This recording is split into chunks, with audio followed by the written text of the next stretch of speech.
ኃጢአቷን ሁሉ የምትጽፍ አንዲት ሴት ነበረች። ልቧ በኃጢአት የሰከረ ለኃጢአትም ተገዥ የሆነች ሴት የተለያየ ኃጢአት የምትሰራ ነች። ትዘሙታለች፣ ትዋሻለች፣ ታማለች፣ ትሰርቃለች፣ ትገድላለች፣ በዓል ትሽራለች፣ ትሰክራለች።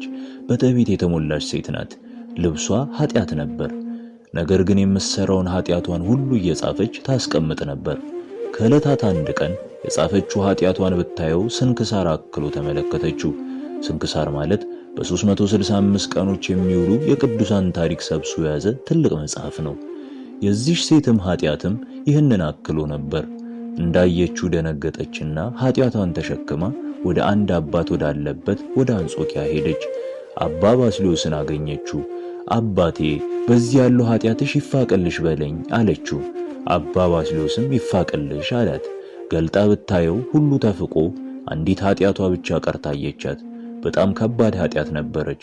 ሊሰሯት የምትከብድ ሊነግሯት የምታሳፍር ነበረች። አባቴ ይህችሳ አለችው። አባ ባስልዮስም ይህችን ኃጢአትሽንስ ማስተስረይ የሚችል ልጅ የቅዱስ ኤፍሬም ነው፣ ሂደሽ ለእርሱ ንገሪው አላት። አባ ባስልዮስም ይህን ያላት ኃጢአቷን መፋቅ አቅቶት አይደለም፣ የራሱ ክብር ከሚገለጥ የቅዱስ ኤፍሬም ክብር እንዲገለጥ ፈልጎ ነው።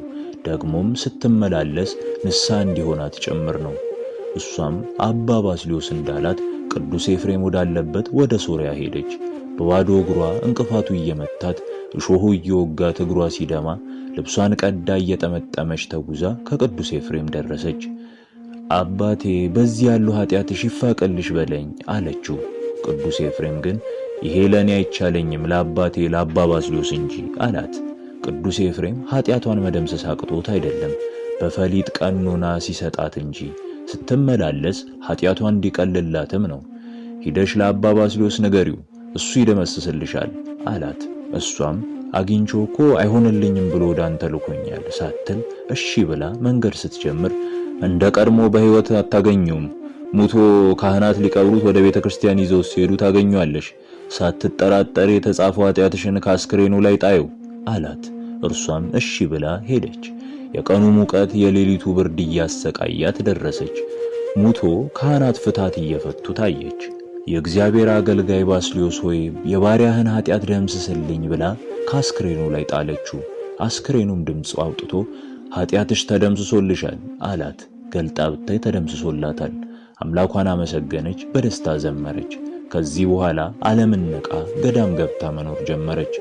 እንደዚህ ሴት ኃጢአቱን የሚያስታውስ ማን ነው? ወደ ካህን ሂዶ ንስሐ የገባ ስንቱ ነው?